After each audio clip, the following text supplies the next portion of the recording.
Okay, if you can take your seats, we're going to get started with our first breakout. Hey, don't forget to post that to social media up here. Hashtag IIT2024.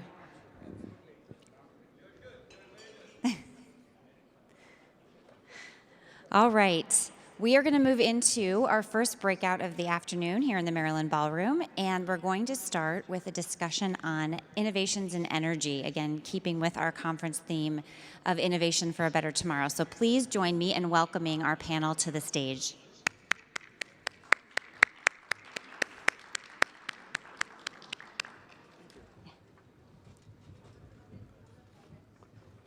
Good morning, everybody. We're going to start with the energy and the innovation panel session. And I would like to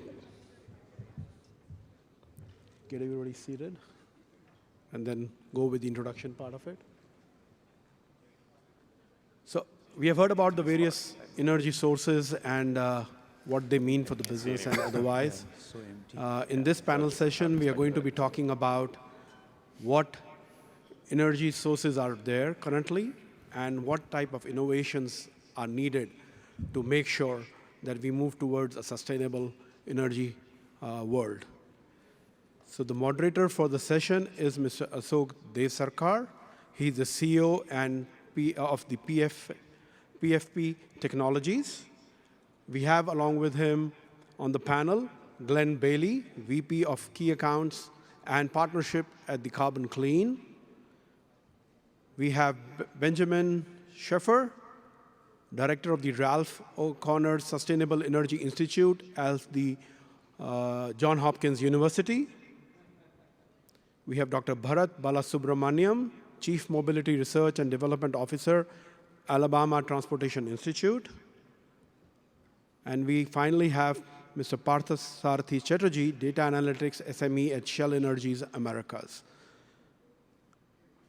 Thank you, everybody, for this being here, and I'll hand it over to our moderator, Ashok, to get started. Good morning, good afternoon. I don't know what it is, just about good morning yet. So I'm going to go through a few slides and set up the whole textual context for this meeting. If you look at the first slide, you will see a little circle, and if you look at the fossil fuel part, it's like almost 90% today as it stands. Then you have other parts like nuclear, solar, old-style renewables like hydroelectricity, biomass, hydrogen, and then new style, solar, wind, and hydrogen, which has come up now. Hydrogen was old style as well as new style. So if you look at this, roughly 90% is still coal and oil and natural gas. Next slide, please. So if you look at this slide, it's another way to show simply that how much renewables needs to go up by 2050 just to maintain what the needs are. And you will see the coal barely not going down, natural gas going up a little bit, and the other ones are actually also going up, like fuels, liquid fuels. So the challenge is, how do we go about increasing the renewables? That is the challenge. The second graph at the bottom is actually a pretty disturbing curve. This is from CIA, and it shows that next 50 years, the rate of return on money invested in renewables will be less than conventional energy. The conventional energy on the top, and the bottom one is renewables. This difference, the title of this whole symposium is innovation. So the bottom line, I have to tell you that unless there is a tremendous amount of money invested in innovation of alternate energy, clean energy, till even 2050, we still have a lot more in normal energy sources like fossil fuel rather than renewables. So we need investment tremendously. Any other slides? So basically, this slide shows coal must go down, fossil fuel must go down, natural gas, on the other hand, will go up. That is because every BTU of energy that you use from natural gas and fossil fuel, natural gas has 30% less pollution. And we have plenty of it. And maybe that is the bridge between old and new. And then old style renewables should go up. You can't see from here. New style should go up also. And the storage is an interesting one, which Bharat will talk about.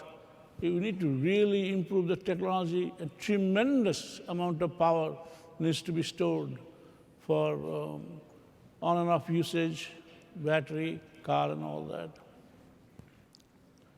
And last but not the tool, there's this, in this conference, there seems to be a buzzword, AI, that this needs to be all optimized to AI.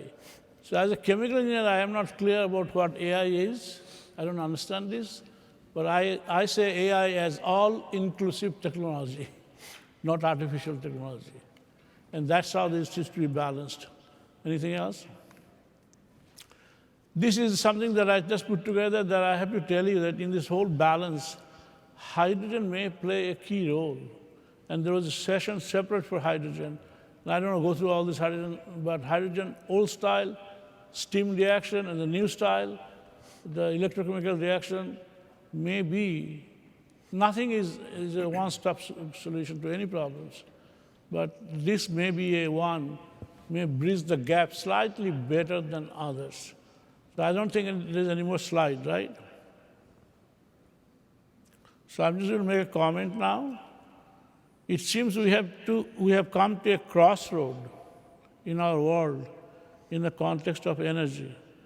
The world as a whole is in need for more energy because of less developed countries need more energy in order for it to be a more viable country. These countries not only need more energy, but they need the energy in the terms of higher density. Can they be recycled? Can they be stored? And finally, they have to be environmentally clean. So in this session, we'll talk about all of this. But all of these have one common theme. If we can do a carbon capture in some way, shape, or form, it'll minimize some of this deficiency of each of them. So here we go to Glenn for your carbon capture. Oh, thank you very much. So yeah, I'm Glenn. I'm with a company called Carbon Clean.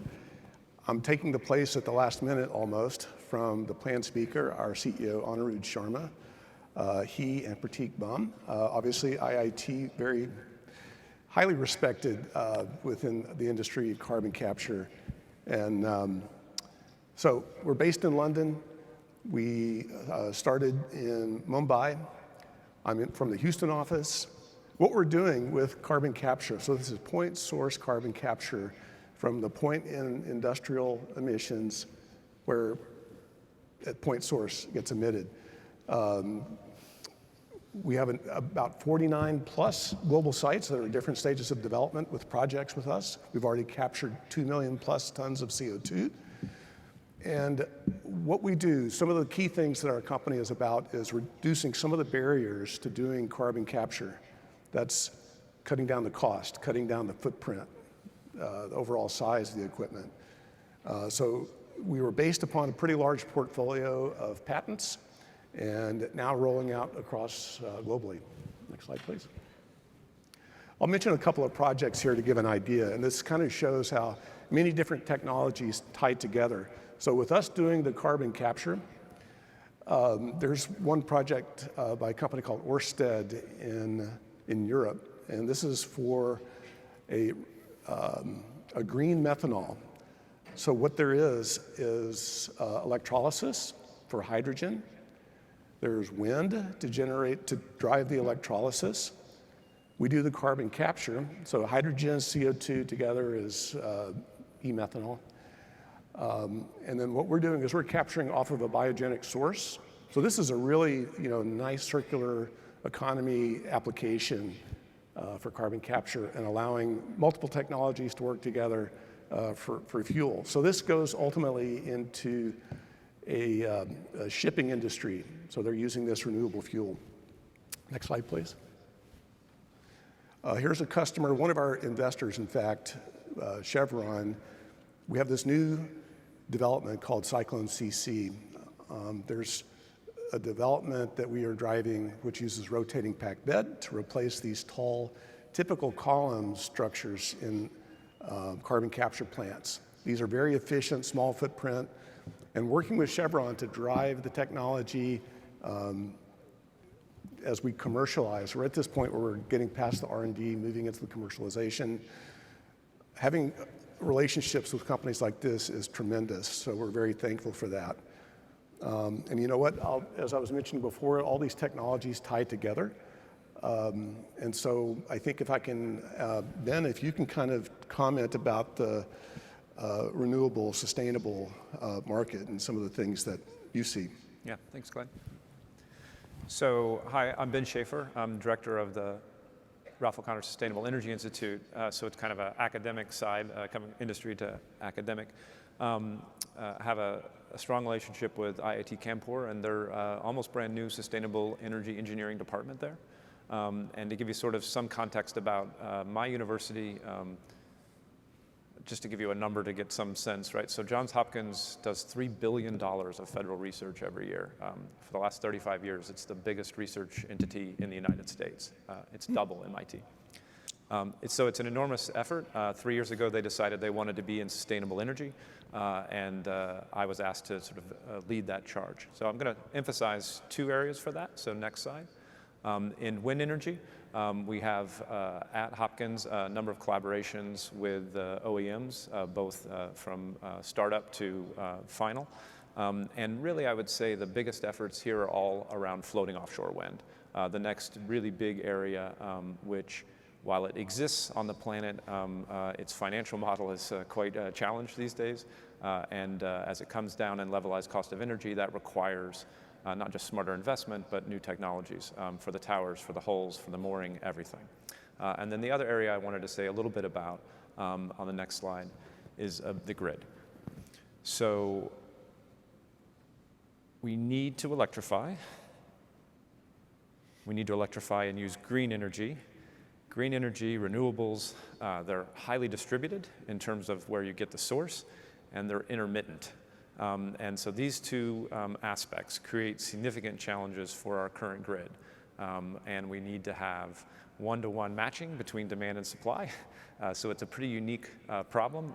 Most people that have ever worked in controls end up at some point working in this space, and their problems are getting a lot harder. So every new piece of equipment that's being created to allow us to move faster needs to be applied to the grid, not just to your son's video games. So the big problem for this new intermittent grid is even if it can create the energy, will we have it at the right time when we need it? So can we handle storage? And so that challenge is being discussed by some of my colleagues. So, please. Thank you. I really don't know with what name I should introduce myself. You know, in India, it was pretty straightforward. Bharat Balasubramanian, everyone could speak it out. In Germany, it changed because they couldn't pronounce my last name. So they used to call me Professor Bharat, stretched, which is very unusual because in German society, you never call anyone with their first name. Coming to the US, after working 38 years in Mercedes-Benz and being the VP of Research in Stuttgart, coming to the US, I think they found Bharat and Balasubramanian too difficult, so I'm called Dr. B now at the University of Alabama. I do all sorts of cool stuff on connected, automated, and electric vehicles. And in the electric vehicle space, as Ben said, we are getting multiple challenges in the energy storage sector. If you have intermittent power supply, like from wind or solar, you need energy storage systems. At the same time, we are expanding dramatically in electric vehicles. So there will come a time where after 10 or 15 years, we have a tremendous stock of batteries and don't know what to do with them. And this is what my slide shows you, the challenges and the opportunities, and I call it the 4 R's. The first on the left is repair of battery pack. This repair of battery pack is probably extremely challenging and not possible at all, so I have titled it Mission Impossible. You see the battery pack there. It's a Mercedes-Benz battery pack manufactured in Tuscaloosa, Alabama, where my university is also located. It weighs about 1,500 pounds. If you want to remove the battery pack, you need 2 hydraulic lifts, one for the vehicle and one for the battery pack. And there's no way this can be done on the field. The second step is when you have an end of life of a vehicle battery pack, you would take it and try to recondition it. Now, we are all familiar with reconditioning of starters, alternators, brake calipers, and this could be a potential new industry. And you would not replace the entire battery pack, you would replace the modules. So what you see there is the modules. You see about 6 modules there in the picture. You would test each of these modules for state of health, and depending on one which is very low, you would replace it with another module and get a sort of reconditioned battery. The third area is repurposing. Repurposing implies you use it for another applications. So typically from the automotive side, you would use it to support the grid. What is shown there is an $8 million project that my group has won from the DOE, Department of Energy, to support the grid during fast charging. So what we would do is use these second life batteries, recharge them at slow rates when electricity is abundant, and then when we do fast charging, support the grid, either support or fully supply it from these battery packs. For the sizes, each of these battery packs are about 110 kilowatt hours, and we would have 3 of them put together. The last, and that I call mission research. The last one is recycling of battery packs. I helped recruit a company called Recycle, and they're operating in Tuscaloosa. And it is pretty impressive how they do the recycling. They just take a full battery pack, regardless of its charge, throw it into the machine, which gets shredded in some inert liquid, and you get multiple outputs. And you see on the right side, lower right corner, the output that comes out of it. There are 3 bins. One is lithium, one is NMC, and one is iron and copper, unrefined. And then they are collected in the state of New York and refined into pure lithium. This is mission accomplished. If you want to do all this, you have to have a lot of data science and know when and where to replace these batteries and when to supply them. And there I hand over to Partha. Thank you. Thank you, Professor B. And I'm Partha Sarathi Chatterjee, data analytics. I head data analytics at Shell's trading and supply. Underlying everything you have heard, in this world, there is data and technology to feed those systems, as also gather information, make decisions. And this digital transformation is very critical for energy. Now, one more thing is the Gen Zers, not because they use Instagram.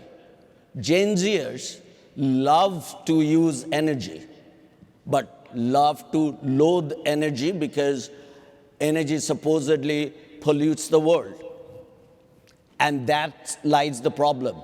We need tremendous amount of automation because it's very tough with all these different advanced technology coming into energy to be dependent on people actually mechanically working on those items.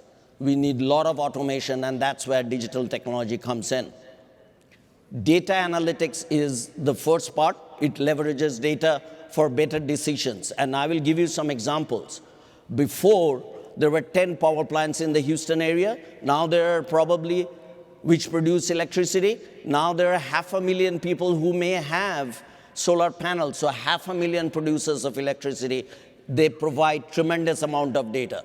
Previously, one used to read the power meter once a month. Now, with smart meters, you can get data every second from your meters. How many laptops are there? How many devices are using technology?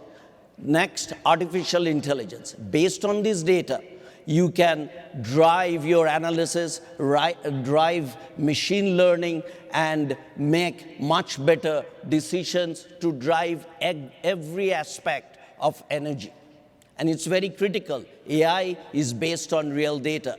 NLP, natural language processing, The chatbots which are feeding off NLP and GenAI would help us to analyze what people are talking about, the different regulations which are out, the different device manuals which are out, and then help people to answer questions, what they need, be it electricians at the plant, or you as a human being asking, what do you think the LNG market would be, or what the price of energy would be in future? What should I do to change my house configuration? NLP would help you do that. And automation and robotics, process automation is another thing which is coming in. A lot of the mundane work which humans mechanically used to do at the plants, and that's where digital twin comes in. Now you can create a digital picture of your plant, and you, instead of having 100 people running the plant, you may have 100 digital twins and different automation there, 2 people monitoring it, and in case situations become really tough, you call in drones. Drones look at the picture and may help you make decisions. So the key takeaway is, folks, data and digital would be the backbone for feeding this energy to 7 billion people in this world, of which 35% don't want to work in energy. Data and digital is your key. Thank you. Over to you, Namit, for your Q&A session. Thank you, everybody, for this thing. So I think we'll get started with the question and answer session. So I have this first question, which is, I will take it to Dr. Bharat, Dr. B. What will make a state attractive for EV battery recycling? I think that is a question of the ecosystem that the state offers. When you look back, in 1994, Mercedes-Benz made the decision to build a SUV plant in the state of Alabama. Everyone thought we were crazy, but there was a basic logic to it. Not only did we get good deals and road connections and railroad and all that, I think one of the key factors was it was non-unionized. We started production of the ML in 1997, and the South never really looked back. If you look today at Alabama, you have Toyota, Mazda, Toyota in Huntsville, then Lincoln, in Lincoln you have Honda, Kia in Montgomery, not Kia, Hyundai, and Mercedes in Tuscaloosa. We have 5 companies, and the South is dotted with all the other companies, Nissan, BMW, Volkswagen, Toyota, etc., Mazda. Part of the reason, as I said, was the right to work and non-unionized. Now, regarding why companies are settling down either in Georgia or in Alabama. In Alabama, as I showed you on my slide, we have 3 companies already there. Mercedes-Benz manufacturing electric vehicles, as also the battery plant in Bibb County. The second thing is the life cycle for the recycling. There's a third company called Moment Energy, which wants to offer turnkey solution for repurposing. And it all boils down to the ecosystem today. The only thing that's missing in Alabama is a cell manufacturing, because all the cell manufacturing has gone to Georgia. So my point is, if you have a good ecosystem on the vehicle, on the battery pack, on the recycling, on the repurposing, then you can attract even more people in the EV sector. Thank you. Thank you, Doctor.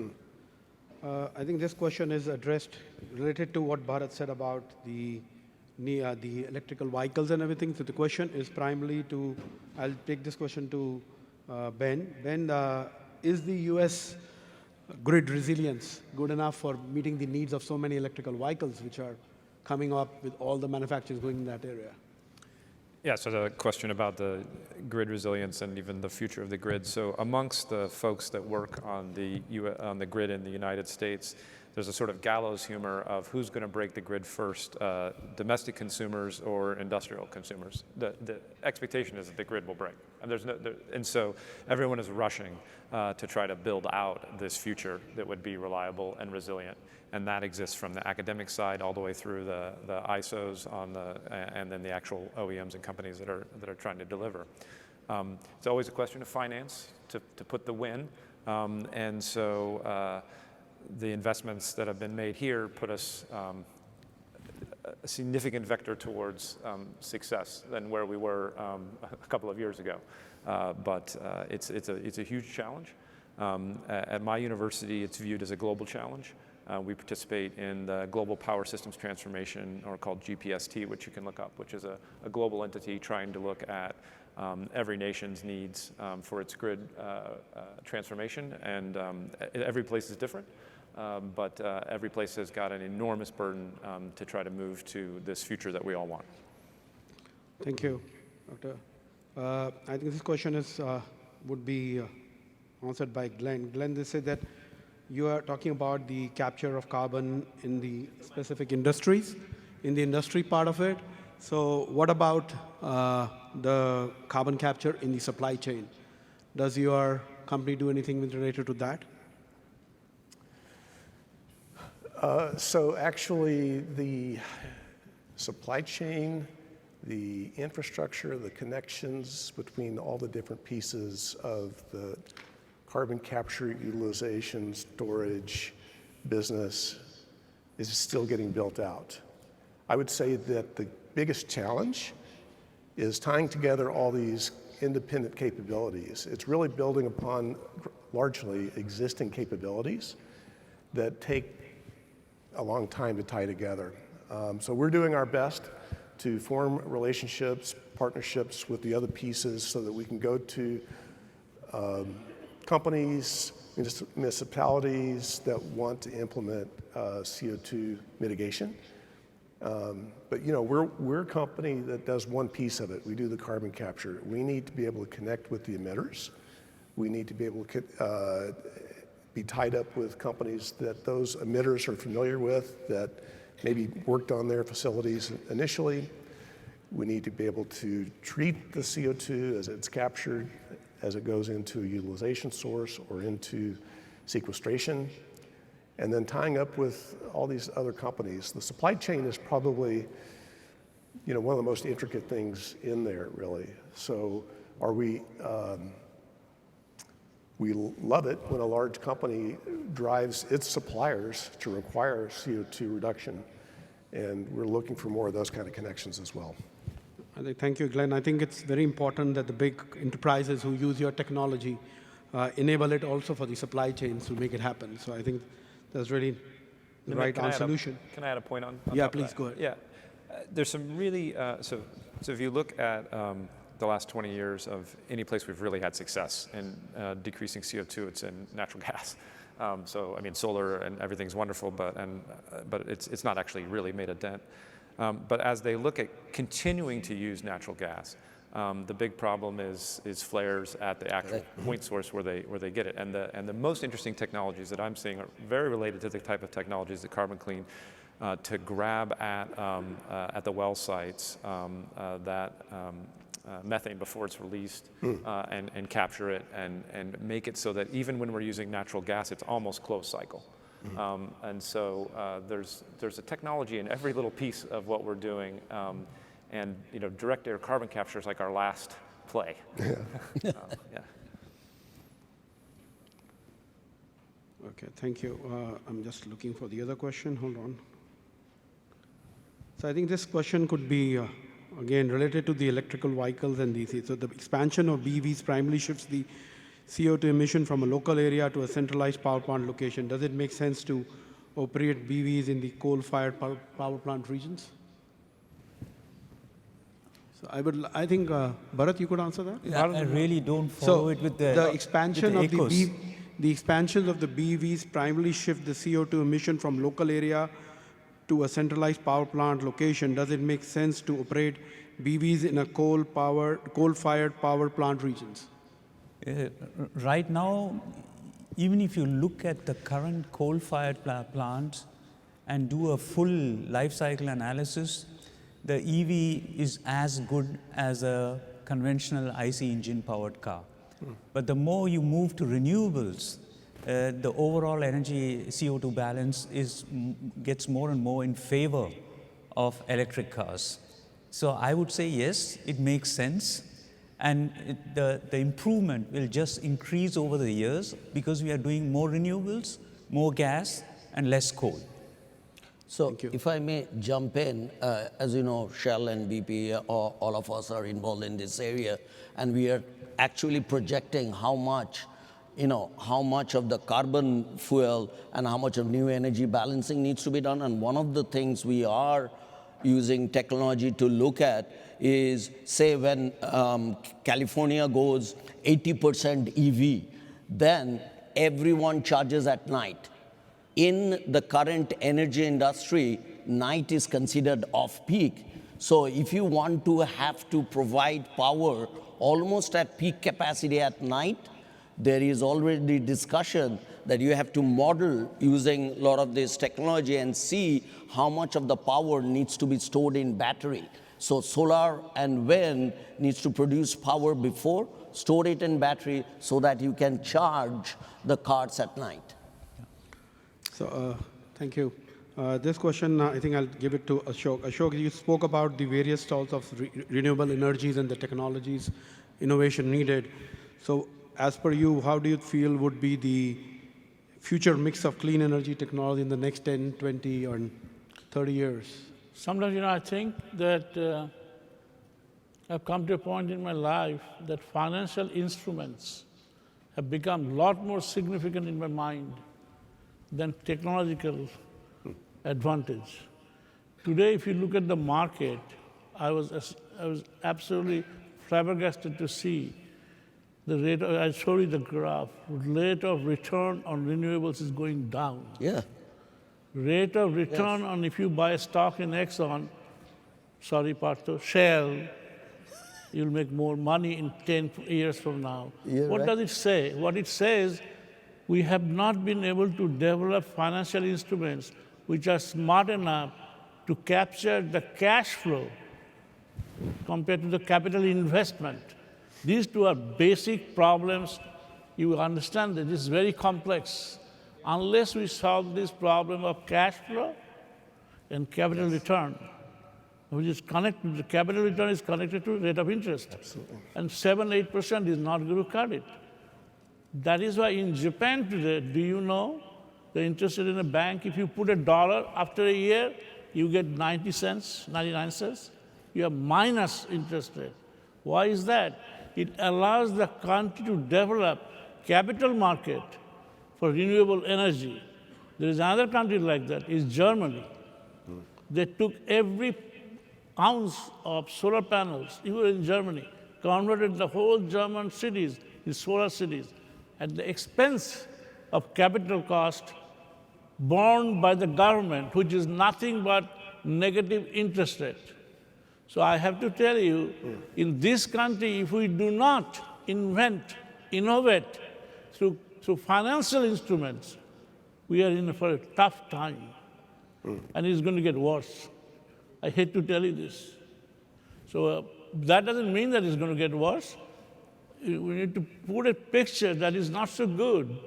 And when I talk to Dr. B here, he's so intense on this. It's very interesting that he realizes the difficulties. And Partho worked for a company like this. And so I will summarize this. I don't know if this is the end of the time, but it'll give me 2 minutes to summarize. Number one. One more question. Okay. I think we have time, so we'll take another question. Sorry, sir. So this is on the, Partha, what do you say on the implementation of IoT and end-to-end system connectivity?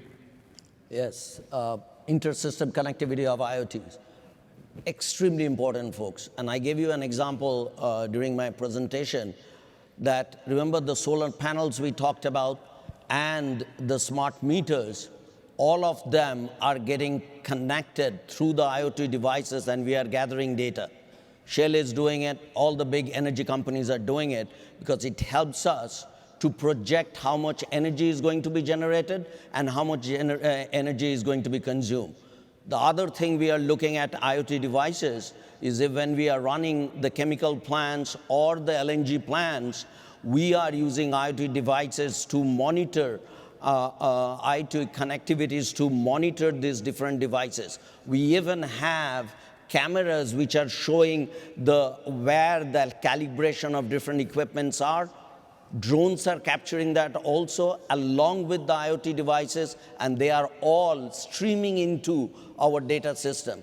I am telling you, energy was probably behind in the technology curve. Now, like the example you gave with IoT devices, it is getting so important to get exact idea of what the energy consumption and generation would be, and then make decisions whether you are going to store the energy in battery or you are going to take excess gas, make it to LNG, and push it to Asia.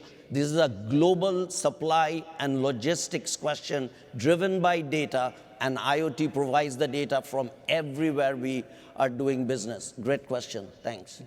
I would just like to add another facet. Absolutely agree with what you said.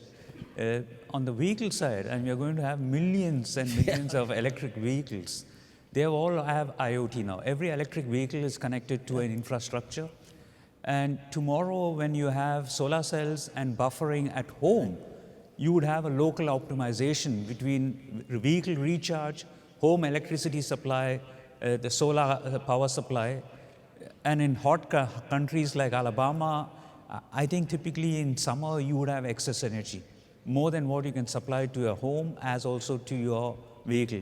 Then comes the question of how do you feed back the grid and support the grid. So that also data analytics. So I fully agree with you. I just add the picture, you had to need the transportation vehicle and the local grid at home, the microgrid, into this equation. Look up net metering for people who are interested. Thank you. Yes, Mr. Ashok, can I request you to sum up the session now, sir? Sorry. Yeah, so to talk in an eloquent manner about summary of this is one hell of a tough subject. And I don't have that intellect to do it, but I'm going to try. Number one, if you look at the whole world, energy need is going to go up. Yeah. India needs 30% more, Peru needs 20% more, South Africa needs tremendous amount of energy. It's going to go up. If we don't do anything, I can tell you, in Midland, Texas, they're going to drill like hell, whether you like it or not, because they're going to make a lot of money, which is nothing wrong with that. But in order to minimize that effect of drilling, production, fracking, what we need to do is to do all these things that he's talking about, carbon capture. Everywhere, the opportunity for carbon capture, accept it, do it, make an integral part of it. I mean, that part, government can incentivize. Production, they have disincentivize. Anything to do with ESP, incentivize. This plus minus will work out reasonably okay everywhere, including Dr. B. And where does Partho come in? Partho is a tool to help this process of plus minuses. So this is the sort of, in this process, the money that is generated federally should be used extensively for innovation. Because I have to tell you, solar panels is not a very effective product. Just day before yesterday in Wall Street Journal, there's an article, a Japanese company come with a film, which is 50% more efficient, costs 50% less. We need to innovate, innovate, innovate. Last thing I'm going to tell you that I have not heard anywhere, I have not seen any document, is who says coal is inefficient? Who says that? We say that. Is there a fusion process that I can take coal? Who says the natural gas is bad? Can I take hydrogen, mix with natural gas to make it more efficient? So there's what I call interconnectivity between different energy sources. Yep. And tremendous amount of research opportunities exist. Today what we are doing is like a big table with 10 different stand or legs. We are working on each leg. We need to work on between the legs. And that is missing completely in our society today. I have to tell you that. And thank you very much. Thank you. Thank you all the panelists. Thank you for the very informative session, and thank you everybody for being here. Thank you. Thank you.